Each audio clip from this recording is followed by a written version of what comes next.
On my drive home each day, I pass a few familiar sights. Leaving the church, there's construction zones, and then that little stretch through the heart of town, Meeks Park.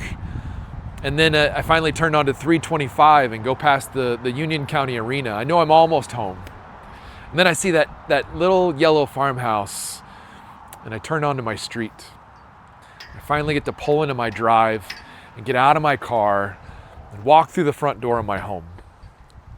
See, the journey home usually takes about 18 minutes. Now, as we step into Advent, we begin another kind of journey, a journey on the way to Bethlehem. There's 4 Sundays that lead up to the arrival of Jesus. And along that road, the scriptures show us what we pass by as we draw closer to the Savior's birth.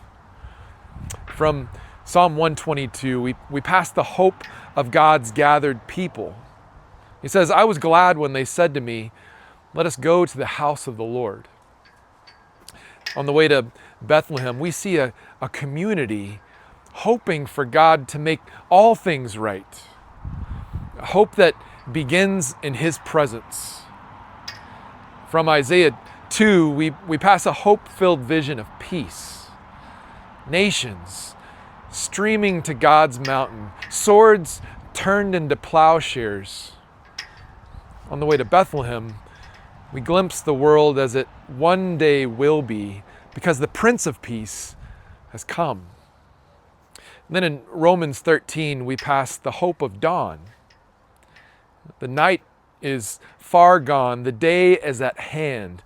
On the way to Bethlehem, we're reminded that the long night of sin is already breaking. The light of Christ is rising.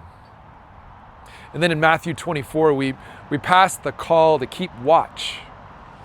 See, the Lord comes at an hour we do not expect. And so we stay awake, not in fear, but in hope, trusting that His coming is good news.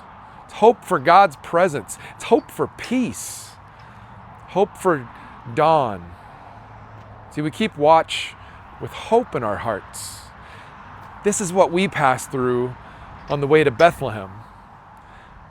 And at the end of the road, like stepping through the doorway of your home, we find Jesus, embracing us with His mercy and His grace and His love. This is the hope that we hold on to as we begin Advent, because Christ is coming.